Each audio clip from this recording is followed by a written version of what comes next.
morning. Good morning, good afternoon, good evening, and welcome. Welcome to the third series of our True Africa University, MIT Center for International Studies, and MIT Africa series of webinars on sustainable development in Africa. We have a great lineup this year. We did it in 2021, we did it in 2022, and we have a really great lineup this year. Next week, April 4th, we actually have a session with the president of Cabo Verde, and we will be ending this series on May 18th. But before we get into it, and before I introduce our wonderful and truly engaging speaker, I did want to start with remembrance and a tribute to John Terman. John Terman was the very first person at MIT to believe in this webinar series, and he was the catalyst. He is the person who helped to make this series happen. He unfortunately passed away on April 19th of 2022. And I just want to maybe mention just a few things about John Terman for those of you who didn't know him. For those of you who are not fortunate enough to know John Terman, he was an American political theorist, an author, and from 2004 until 2022, he was the executive director and principal research scientist at the MIT Center for International Studies. He was a very, very dear friend of mine. And I really want to send a special thought out to his daughter, Coco, who he talked about constantly, and just make sure that we pay tribute to John Terman in the very best way as we start this new series. I'm pretty sure that in heaven, he's proud of the fact that we're able to continue on the legacy that we built together with this series. So thank you all for tuning in. I see people from the United States. I see people coming in from Africa, from Europe. It's a great honor to be with you again. And again, I was saying we have a great lineup. And this year, we're going to be focusing a lot on the creative industries, much more so than we did in the past. We're still going to have a lot of discussion around politics and development and around entrepreneurship and business. But I want to introduce our very special guest for today, and it is Moky Makura. Moky was born in Nigeria. She was educated in England, and she's lived in London, in Johannesburg, and Lagos, three very important cities for transcultural exchanges. She has been a TV presenter, she's been a producer, an author, a publisher, and a successful entrepreneur in her own right. Currently, she is the executive director of Africa No Filter, which is a donor collaborative focused on shifting the African narrative. And shifting the African narrative is the topic of today's conversation. And I just want to maybe add two more quick factoids related to Moky's bio. It's a very impressive bio. Moky worked for the Bill and Melinda Gates Foundation in South Africa, and she published a book, which we will talk about a little bit more towards the tail end of this webinar discussion. And her book, Africa's Greatest Entrepreneurs, had a foreword, which was written by Sir Richard Branson. And when it came out, it was featured on the top 10 best-selling business books in South Africa. I was very fortunate enough to read that book during the pandemic, and it really changed the way that I look at success in business in Africa. So without further ado, I want to turn it over to Moky Makura. Great, thank you. Thanks for that glowing introduction. So yeah, let's get started. I'm going to start with a question that I like asking. When I say Africa, what are the words that come to your mind? If we can have the first night up. And I don't know how many of you have been to the continent, and some of you are probably from the continent. But if you are and you have been to certain countries, think about countries like Mauritania, Somalia, Eritrea. What are the words that come to mind when you think of those countries? And while you're doing that, I'm going to tell you a little story, because last year I was on a train from Berlin to Bonn, and I was the only person in the carriage, and a gentleman walked in and he sat down. Turned out he was a Norwegian businessman who was in Germany to do some business. And we started a conversation because he was quite fascinated with the fact that I was Black, that I was African. And I asked him this same question. When I say Africa, what are the words that come to your mind? He looked away, he was a little bit embarrassed, and I could tell he was uncomfortable. And I said, you know what? I ask this question a lot of people, and I'm ready for whatever answer you'll give me. And this is what he said. He said, when I think of Africa, I think of poverty. I feel there's a lot of suffering on the continent. And then he looked away. I then asked him, have you ever been to Africa? And he said, no. And then I asked, where do you think you got those ideas from? He thought for a minute and he said, well, from the stories, from news, from the media. And there you have it. You can have the next slide. Stories are so important because they shape how we make sense of the world. Stories have the power to inspire us, to inform us, to influence. And I always tell people, when I think about America as a superpower, it's not because I listened to a speech by a president, it's because I watched Top Gun. I watched a story that told me how amazing America was when it came to sort of firepower. But the problem with stories is that stories ladder up to something called a narrative. Can I have the next slide? And I've got here a definition of what a narrative is, because a lot of people make them interchangeable with stories. Story and narratives aren't. Narratives are a collection of related stories that are articulated and refined over time to represent a central idea or a belief. And it's this central idea or belief that can be problematic, and it has been problematic. So, as Claude said, I run an organization called Africa No Filters. I wake up every day thinking about narrative because that is exactly what Africa No Filter does. We were set up to shift harmful and stereotypical narratives about Africa.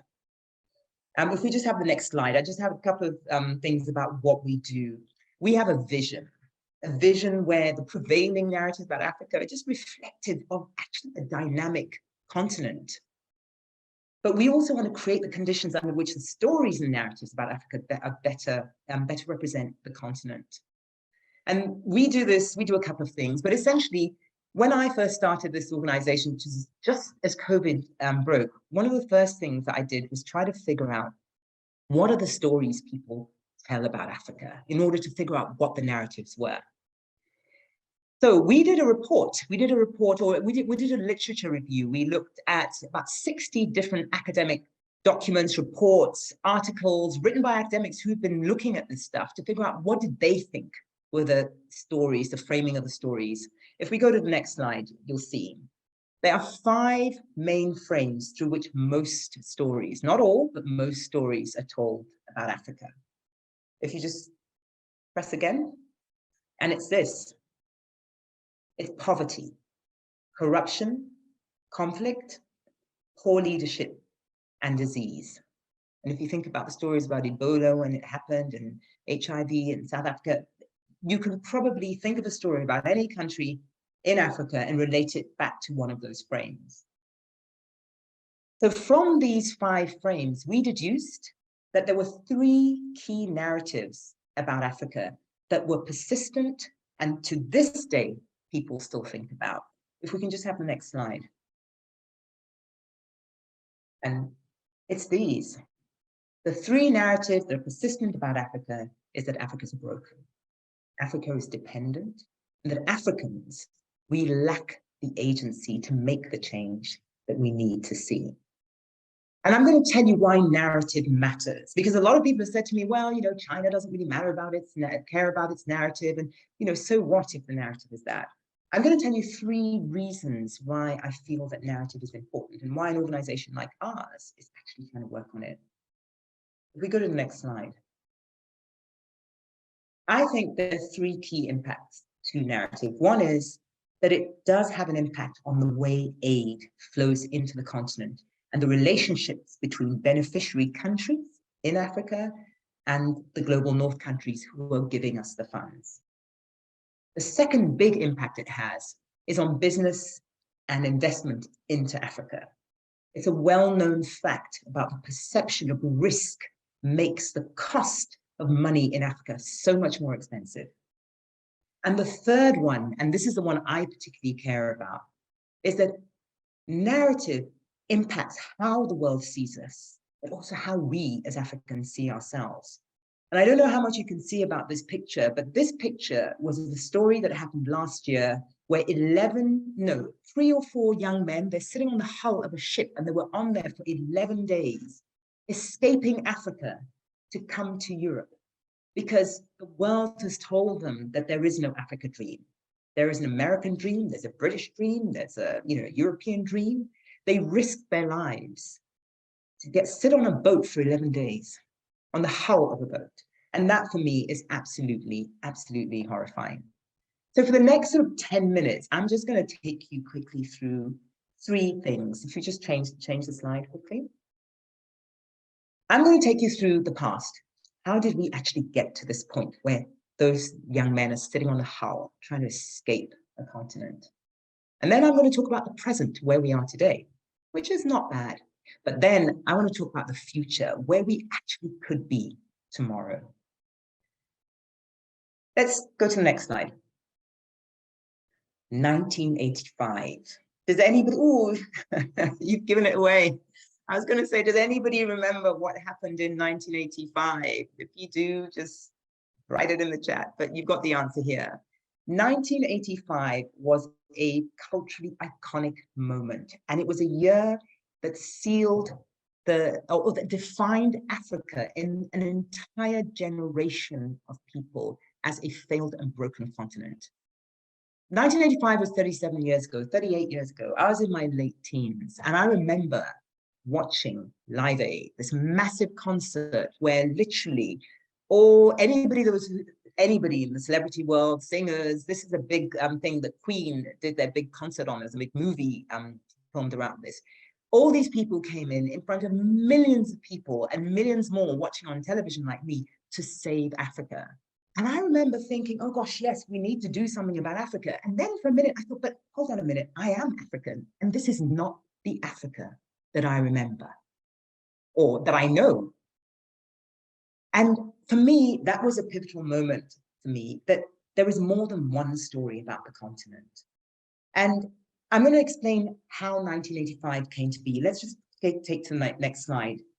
In 1984, the year before, very famous photographer, Kenyan photographer, Muamin, who's now passed away, took some pictures of the drought, devastating drought that was happening in Ethiopia. He took pictures like this, emaciated, dying children, children just begging, adults, people. It was a horrific scene. And these pictures were splattered across the world's media. It resulted in 2 big things happening. Let's have the next slide. One of them was Michael Jackson's and Lionel Richie, who came together to do a benefit song called We Are the World. And the other was Bob Geldof setting off Band Aid and the song, Do They Know It's Christmas? Both of these led people to believe that they could help with whatever problem was happening, not in Ethiopia, but in Africa. The celebrity sort of status that took over this whole thing led to something that we call today white savior complex. Let's have the next slide. It was a period of time from the 80s when people were sending celebrities to Africa. The UN Goodwill Ambassador Program sort of was at its peak. Angelina Jolie went to Africa. Even until now, that's somebody in your generation. I can't remember his name now. But these were all celebrities who were going there to shine a light on the brokenness of the continent. They never went around the corner or popped to another country to show that actually it's okay here. All of this stuff. It was even, the movies we were watching. It was the things that people were saying, that somehow the problems that we had on the continent were so simple that anybody could solve them. If you had £1, if you had $1, you could help. And I feel that was problematic. Let's go to the next slide, because like I said, it wasn't just the development industry. It was the entertainment industry. I mean, these are just an example of some of those movies that came out: Hotel Rwanda, Blood Diamonds, Beast of No Nation. all of them feeding that narrative, all of them framing their stories from conflict to war to just this broken continent. And that's how we got here. Things happened before 1985, but I feel that 1985 was this seminal moment that sort of sealed Africa's fate. So to the next slide is, where are we today? Because things have changed. Things have changed because in 2021, Burna Boy, our very own Afrobeat star, he won a Grammy. And he said these words: Africa is in the house, man. Africa, we are in the house. This is a big win for Africans of my generation all over the world. And this should be a lesson for every African out there. No matter where you are, no matter what you plan to do, you can achieve it. I love his sentiment. There was a feeling that, Africa is just everywhere. Black Panther, Wakanda was this amazing, fictitious African place that, made people rethink that actually, wow, what if Africans actually had a country like that? Beyonce celebrated our sort of creatives, and she went back to her own heritage, and suddenly it was cool, very cool to be African. But we did two things recently. Let's go to the next slide. We launched two different reports that showed that the data wasn't quite matching the sentiment. We did this report in 2019, I think. It was called Africa in the US Media. It was a specific report we did with the University of Southern California, the Norman Lear Center, where they looked at 700 pieces of entertainment to see what the mentions were about Africa. There were a couple of things this report told us. One was that there was very little on Africa in the US. But when there was, half of all the mentions were out of the news. And if you were looking at the stories that were profiled, it was political news. And we know that nothing good ever comes out of political coverage. And it was crime. And if you looked at the entertainment stories, so if you're watching, I don't know, some series, and there was an African storyline or an African character in it, that storyline always was linked to criminal behavior of some sort. So in a way, when we were in view in America, it wasn't positive. But a lot of time we weren't really that obvious. The second report we did was on how African media covers Africa, because there's a very cool African proverb, one of my favorite, that when you point a finger, there are three fingers pointing back at you. So we decided to look at how African media actually covers the continent. And what we found was that 1/3 of all coverage, media coverage, if you were sitting in Nigeria reading a publication, reading about a different country, like if you're reading about Ghana, 1/3 of all of that coverage came from a Western source. So it was AFP, it was Reuters. So it led us to believe that actually Africans are not even telling our own stories. But the big insight for me was that 81% of the coverage, African coverage in African newspapers, if you are sitting in South Africa reading about Ghana, 81% of the stories you're reading will be negative because they were all about event-driven stuff. They were hard news, and hard news by definition tends to be negative news. So what we deduced was that there was very little that an African knew about another African. In fact, you were reading the same stuff. If there was the NSAS stuff in Nigeria, that's what people in Ghana, in Senegal were reading. But it's also the same stuff that you're reading in the US. Most of the coverage that we found was about politics, it was about elections. And in fact, and the year when we did that research, there were 13 elections in Africa. I think this year there's about 7 or 8, so there will always be election, and it's never good. So those are the two things that identify that the problem is still there. There are still a lot of things, certainly in the media, the way media cover us, that's still problematic. And we have realized that there is a future, there is a brighter future. So let's go to the next slide. There's basically two really simple things that I think that we can do to shift narratives. Can we have the next slide? Where could we be tomorrow? The first thing we can do is we can tell our stories better.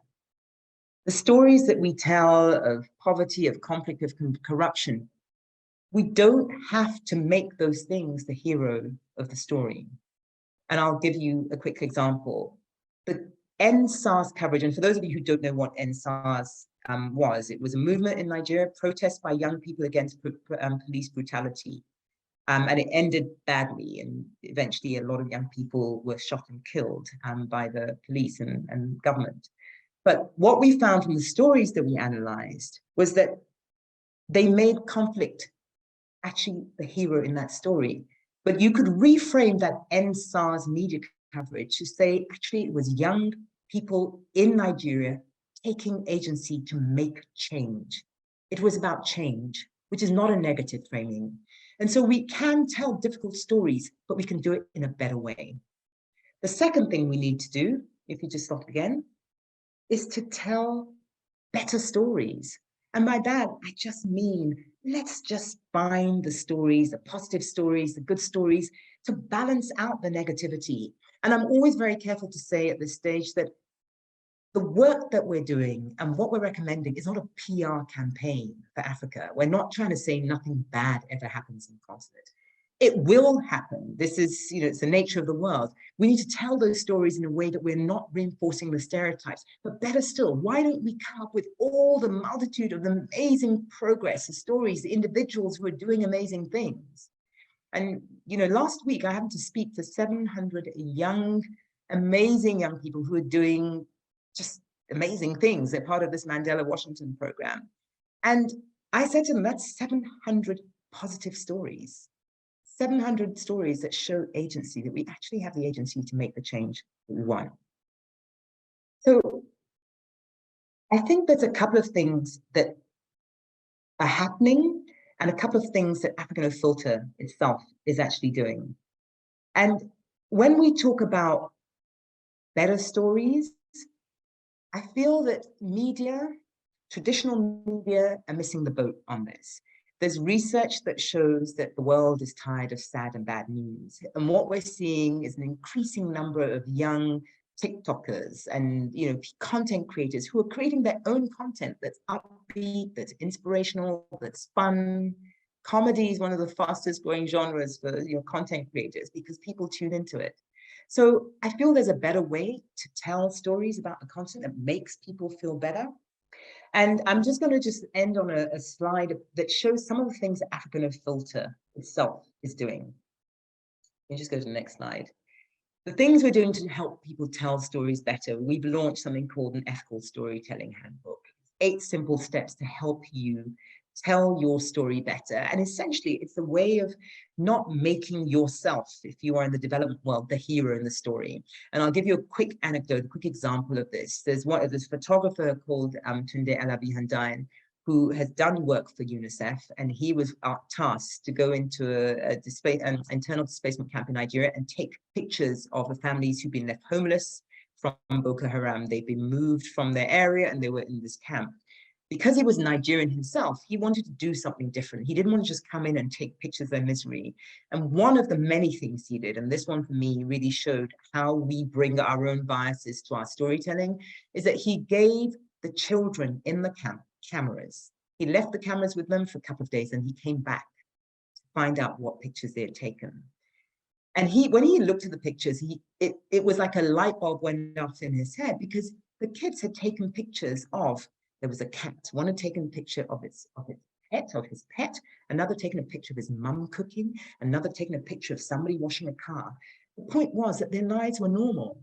And when Tunde had walked in, he'd gone in to take pictures of their misery. That was what the world wanted to see. They'd been chased off their land by Boko Haram. They were in a displacement camp. They must be miserable. When he realized that actually, you know what, that was their life. No matter what your circumstances, you still have hope. You still want the same things. And you can share a story of hope rather than share a story of misery. And humanity, no matter what your circumstances, is prevalent in everything we do. And I feel that when we talk about telling stories better, that's what we're trying to get to.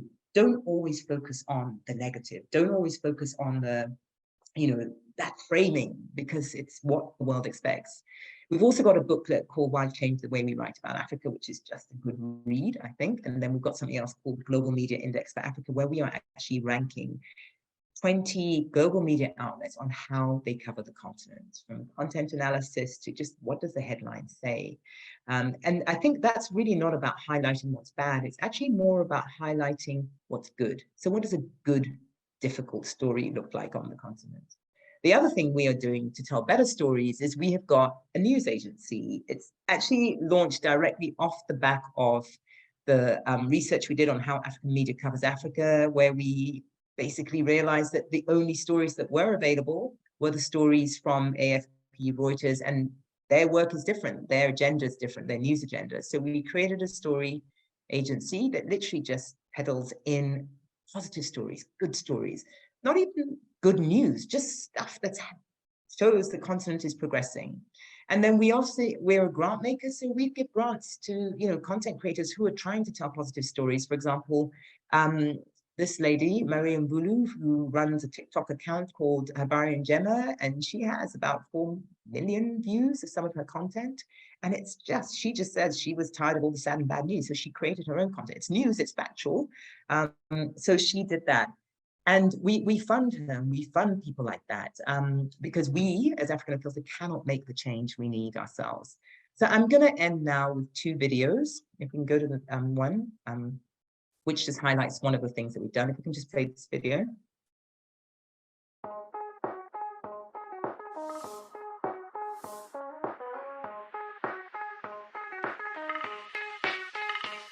And how we let an entire continent, Africa, burst into flames while we stood around with watering cans.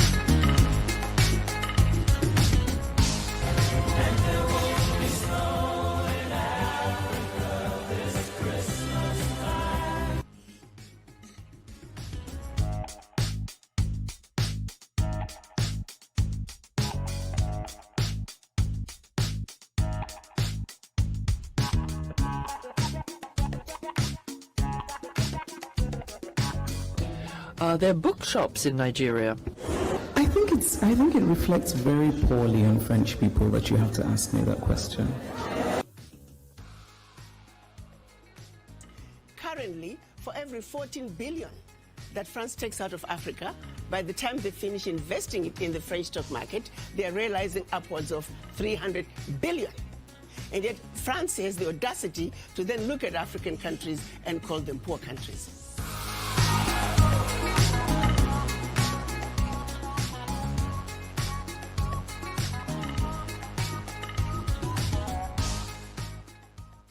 Before you even convince anybody from outside, so that they don't have a wrong perception about you, convince your own people.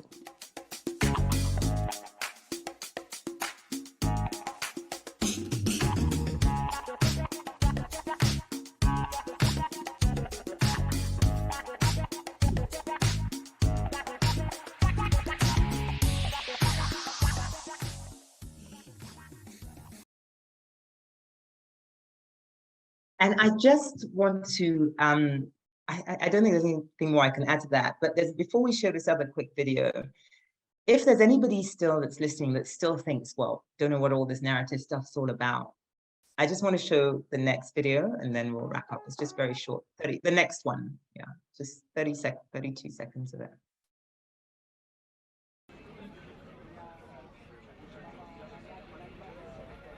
When I say Africa, what comes to mind? What's the first thing that comes to mind? Poverty. Poverty? All right, what else? Safaris. Safaris, great. Rape. I heard someone say race. I said rape. You said rape, sorry. Third world. Third world, good. It's kind of demoralizing because if someone is still thinking that, clearly there's something very, very, very wrong. That's it. Thank you. I show that movie. That's a movie that we've been supporting because I think their message is really spot on.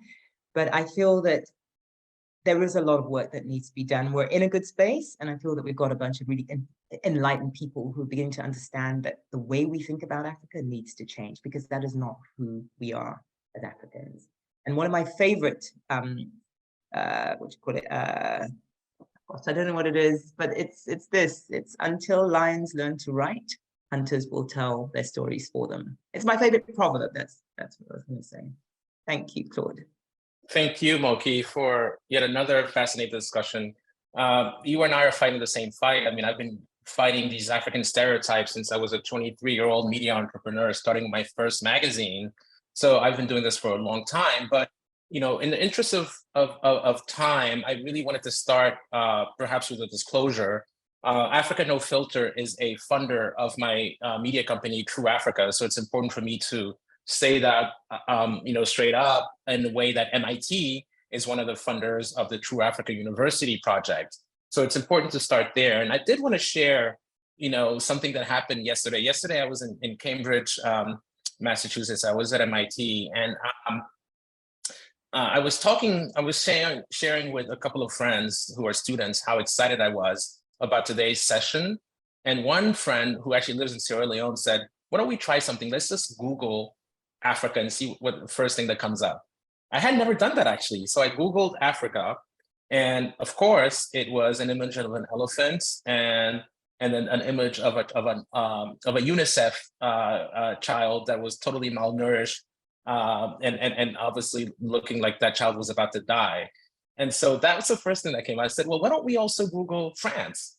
So we Googled France and we saw the Arc de Triomphe, but before that we saw 4 or 5 Eiffel Towers and a beautiful red, white, and blue French flag.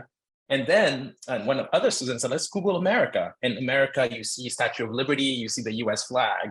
And it was just a very interesting way to kind of think about what is algorithmic justice and what do we do about it.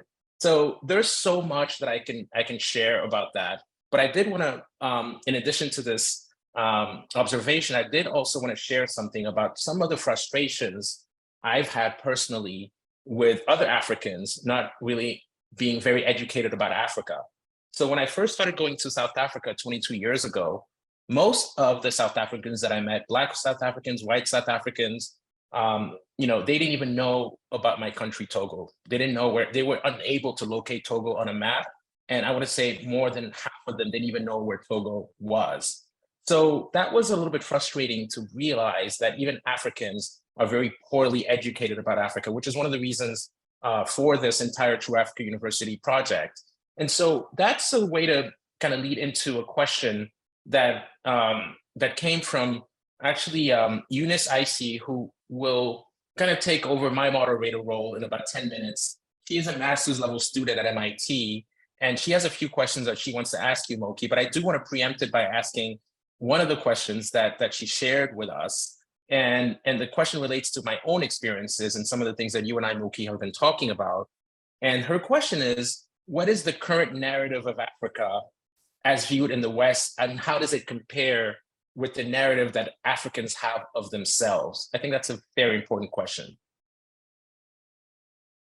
Yeah, before I answer that question, there are 2 things I want to say. You talk about the algorithmic injustice, and I think some of it has to do with the fact that there is such limited content for the algorithm to pull out.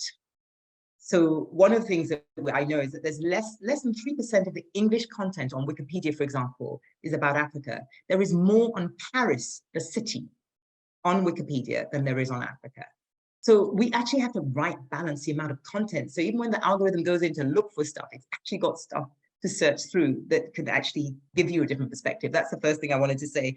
And I was going to say, the second thing I was going to say, that people don't know where Togo is. Ghanaians didn't know where Cape Verde was until they beat them in the African Cup of Nations. We don't know each other, and that is a fact, and that's something we're still trying to deal with. And that was something that our research showed, that we're still not reading anything different about ourselves. But just to your question, I think, what are the narratives the West still believes about us? It is what I said, those 3 narratives: that Africa is broken, that we lack the agency to make the change, and that we're dependent. And a lot of that is because of the stuff that they see. And I'm sitting in London, and there is still a commercial that comes up during the day, daytime TV. It's for a charity, and it's a water aid thing. And it's still sort of perpetuating this thing that Africans don't have any water. And that is the only image they see. And yes, it has a very valid role. And yes, there is, issues with water. And yes, it's probably doing a really good job. But what I feel is missing is the context, it's the nuance. And it's this thing that Chimamanda talks about, this single story. And that's all we're trying to do. There is a multiplicity of stories, a multiplicity of narratives that we're trying to get the world to see, not just one. And that's the problem. I want to, since you mentioned Chimamanda, I wanted to kind of revert to a small kind of slight commentary on the video that you showed, the last one. Those who didn't recognize her, it was Chimamanda who was being interviewed by a French journalist who asked her if there were any libraries in Nigeria. By the way, Nigeria has produced, several major authors, and Wole Soyinka won the Nobel Prize in Literature back in 1985, that year that you mentioned. So it's crazy that, quote unquote, educated French journalists can still ask questions like that. I want to turn it over to the questions that came into the Q&A and read a question that came from Kisimbi Thomas. And he or she, Kisimbi, might be a he, understands why narratives are important. And he says, I think even more important is the story we tell about ourselves. I wonder if the answer to a deplorable Africa is a narrative of Africa rising. Africa is complicated and complex. We have Beverly Hills type wealth and those young men fleeing poverty or pursuing opportunity elsewhere. We are contradictory and confirmatory. Is there value in the narrative of Africa as just being, as in neither falling nor rising? It's about owning the story. So I would love for you to talk about that Africa rising thing that was such a big headline a few years ago. Yeah, you see, I also think that narrative is problematic. And I feel for me, we need the balance, we need the context, we need the nuance, because Africa is equally not all rising. Because if you give that narrative of Africa rising, I can bring 100 people who will disagree. Those 11 guys on that boat, sorry, not the 11 guys, the 3 guys on the boat for 11 days will tell you. So what we're looking for, again, is this multiplicity of narratives, of different stories, because it's equally dangerous to make up there are no problems on the continent. So I don't like the Africa rising narrative. I prefer it. What I would like to see is that Africa, yeah, there is, we're not broken, but we have some problems. There is, issues that we need to deal with on the continent, just like any other country. But if you think about America right now, America has multiple issues, but that is not the single story about America. We just don't want a single story. And I feel that that's what is really, because I feel that when you go to the opposite side and you make out it's all hunky-dory and everything's fantastic, that's equally untrue. We need to find that middle ground where it is multiple stories. You can enjoy our Afro beats, but you can also understand that there's some people living in poverty. You can be super rich, but we also have them poor. We have the fastest middle class. We have so much. We're the highest in terms of fastest growing tourism market. We have the most cryptocurrency transactions in the world. There's so much that is happening here that's unseen. So it's not balancing out that story. And that is the problem. We just need to get to a place of more balance in terms of the stories that come out. There's quite a few questions coming into the Q&A, but I will get to Marie Koala's question. And she's saying that the problem is the term Africa itself instead of referring to specific countries, because a lot of people don't know there's 54 countries in Africa. And so Marie says, when we use this term, we give the image of a homogeneous society instead of one of diversity to outsiders. It reinforces the narrative that whatever problem is affecting one country is affecting the whole continent. I think that's really important because people don't realize that from a linguistic perspective, from an ethnic allegiance perspective, Africa is by far the most diverse continent, yet people just see us as homogeneous. So how do you feel about that? Look, I feel that it is something that happens because it's a lot easier to say you're talking about 54 countries. If you are talking about 54 countries, there are certain things. But when you look at some of the stories, and I'll give an example of a headline that was in, it was during COVID, and it was a headline in, I think it was a BBC story, and it talked about poverty being the reason why, COVID hadn't decimated the continent, but all their references were from one country. They'd only gone to South Africa. Now that is problematic. And I feel that a lot of the times you see stories where they take 2 examples or 3 examples and they extrapolate that across the continent. And it's bad when it's bad, but it's good when it's good. And I think, yes, there are 54 countries. And, you know, we say Europe, but we equally say France, Germany, and all the other countries. And they're not interchangeable. I think the challenge with us is that Africa is interchangeable with any single country. And that's the problem. But what we have done when we did research around how, you know, the narratives around doing business in Africa, what we realized was that there were essentially 3 countries in Africa. Well, if you're going to drill down, it was pretty much South Africa, Nigeria, and Kenya, because all the business happened in those countries. If anybody wants to do anything, they go to those 3 countries. So people are drilling down, but it's not enough. I mean, the best country to do business in is actually Mauritius, and it came up time again, but it wasn't the one that people were talking about. You know, so we have to do more. And that's part of us saying, you know, we need to tell our own stories, because right now, if we wait for other people to come and tell, they're going to tell stories in Kenya, Nigeria, and they're going to tell stories about Africa. Who in Sudan is telling their story? Who in Mauritania is showing and what's going on? And the last thing I would say, one of our most popular stories that we had on Bird, which is our story agency, was about an all-night cafe in Mogadishu. When you think about Mogadishu, you do not think about all-night cafes. It was such a compelling story just because it was sort of normalized Africa or normalized the country. And there was an editor of an international publication, the Africa editor of this international publication once said to me, all he ever strives for with his sort of global editor is to normalize Africa, because often the stories he's asked to cover are the anomalies, the sort of extreme stories where something terrible has gone wrong, or in very few cases, something really, really amazing has happened, like the first African to do this or the first whatever. He was trying to say, let's just normalize Africa. Let's be in the middle. And that's actually in a way what African Thought is trying to do. Let's just be in the middle. Let's be normal. Oh, I remember reading that Mogadishu cafe story and loving it and sharing it with so many of my friends. Such a great story. Before I turn it over to Eunice, I did want to add one question that came from Andrea Kirsten Coleman. And if you could try to give a pretty short answer, because I'm conscious of time. And the question that came from Andrea is, what do you see as the diaspora's role? You know, I was at this Mandela Washington talk, and a number of people came up to me, and one of the young people came up to me and said, you know what, until I heard what you said, I would be the first person to speak badly about my country because I was frustrated. And now I'm going to be much more conscious of doing that. And I feel that's something the diasporans can do, because I feel sometimes the people who leave the continent or who were born abroad know very little about their own countries. So they don't speak well, they don't talk about the positives.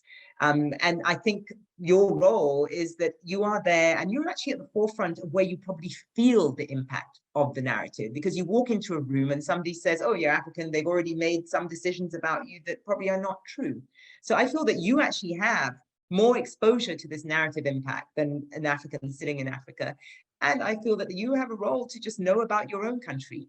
That's it. Know about the good and the bad of your own country. So if somebody says something negative, you can counter it with, actually, well, this is also happening. Thank you, Moky. So Eunice, please turn on your video, introduce yourself, and fire away those questions.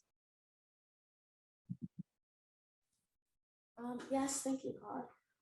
So hi, my name is Eunice. I am a graduate student here at MIT in the mechanical engineering department. And it is an honor to meet you, and I can't wait to ask you some of these questions and get your feedback.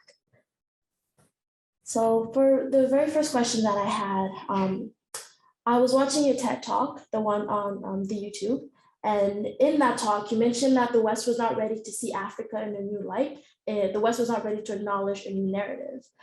So why do you think this is, and what would it take for the West to accept the new African narrative? I will say that TED Talk was a while ago, and I feel we've made a lot of progress. But you know, the challenge, I think, for a lot of people is that there's a whole industry that's been set up around saving Africa. There's a bunch of people who are employed to deal with aid and to deal with Africa. And it just is easier to believe a stereotype, because actually we don't do enough to counter the stereotype. So, if all you ever hear is stories about me stealing, and then I tell you I'm a reformed criminal, but I don't give you any evidence, it's going to be difficult for you to accept it. It's just easier. It's easier to just keep your purse away and just behave like, what you've always known me to be. And I think it's easier. That's why I think people still do it. And we need to work hard to give them the counter narrative. So then the next question that I had for you is, you talk a lot about giving narratives to people and trying to push a narrative. But sometimes those narratives aren't always accepted. So what does it look like for a narrative to be rejected, and in what context does this happen? Well, I mean, I think there's a couple of things. One is that narratives don't spring up. A narrative doesn't just grow out of a tree. A narrative is something that evolves over time. And this is what I've said, that narratives evolve through stories told over time. So if you keep hearing a story framed a particular way or about a thing, it'll evolve and become a narrative. So when you say people don't believe the narrative, it means that you haven't really changed the narrative, because to get to a narrative, there is a series of things that have to happen. So there has to be multiple stories that lead people to think, oh, okay, Africa's cool. And I think that's happening now, because you're hearing multiple stories of like our Afro beats, our music. So many examples. I was walking to a shop in New York on Fifth Avenue, and they're playing Burna Boy, they're playing Wizkid, You hear story and story after that, you're thinking, oh, actually, maybe I should listen. Maybe it's a cool thing. Narratives evolve over time, and they evolve from stories told persistently over time. And it takes time. It takes time to do it. And that's why we need to start now. We need to have started yesterday, but we're getting there. So I don't think people can reject a narrative. They can reject maybe a story, but if you throw them the same story, which is evidence, and like, remember that slide I had about, it's how we make sense of the world. Stories are how we make sense of the world. We rely on them, So, and again, if you have a story and it comes from somebody you trust, and then you hear another one from somebody else you trust, you're like, oh, okay, maybe this thing is different. Maybe I can trust Eunice after all. That is a very, very enlightening question. I mean, as you said, answer, and I'm glad I got to ask that question. And then the last question that I had for you is, we've talked also a lot about how the West views Africa and what the current narratives are out there. I was curious, what is the story of Africa to you? The story of Africa to me. Well, I don't know. That's a really interesting question. But what I will say, it's where I'm from, and I'm not one thing. I think Africa is good, it's bad, it's hot, it's cold, it's everything. It's everything. But for me, actually, if I think about it, Africa is a warm place, because everybody talks about people. If you go to any country in Africa, people talk about the people, and the thing that strikes me the most is our resilience and our creativity and our innovation. Because despite all the things we don't have, look at where we are today. It's an amazing place. But again, that's my story. Well, it's a great story that we can transition off as we actually move to the next part of this webinar. And I want to thank you, Eunice, for your really enlightening questions, because I feel like it was important to talk about these questions. What would be 3 books that you recommend for this audience? We always end that way. I stole that from the great Ezra Klein. Okay, well, I think I'm probably kind of doing this more of an opportunity to do some PR for myself, but I do think everyone should read if they can get it. I think it's still on Amazon, Africa's Greatest Entrepreneurs. Book was written in 2008, and it was about Africa's greatest entrepreneurs, because at the time when I wrote that book, people thought that, Richard Branson was the greatest entrepreneurs. And actually, I think if you're able to build a multi-million-dollar business in Africa with all of the challenges and just the fact that it's not so straightforward, I feel that you are phenomenal. So I think there's a lot of lessons to be learned in that book in terms of the journey these entrepreneurs have. That's my one book. And my other book was written by a friend, and it's a really light book. And the reason why, it's called Wahala, it's by Nikki May. And the reason why I mentioned it, or I talk about it, is because it's just normalized Africans. It's just like a book that happens to be about 3 half Nigerian women living in London. There's nothing special about it. They could have been 3 half, I don't know, French women. And that's what I like about it. But they happen to be Nigerian. They happen to go to Nigerian restaurants. They happen to like Nigerian food. And I think a lot of people will see themselves in that because, you know, and I think there's a scene in a book where they say, well, why can't I, you know, drink champagne as well as uguguru? That's who we are. We should be able to move seamlessly between the two worlds because a lot of us in the diaspora are having to live in these two worlds. Doesn't mean we're going to forget where we're from. We bring where we're from into our world now. And I think Nikki May's book, White Wahala, really sort of just normalizes it. And then because I want to prove that, you know, books aren't everything now, we also do podcasts because podcasting is one of the fastest growing sort of genres, certainly on the continent. I'm going to recommend a podcast, which is my podcast called Women on Top. I've actually stopped doing that, but all the series are out there. And it's about, you know, some of the challenges, particularly African women have in the workspace. So those are my 3 top hits. Well, thank you so much, Moky. It's been a true delight to speak with you again. I want to say in closing, before I transition to the next webinar, Moky, you were kind enough to participate in my Limitless Africa podcast series, since we're on the topic of podcasts. And we have 30 episodes for over the last 3-4 months.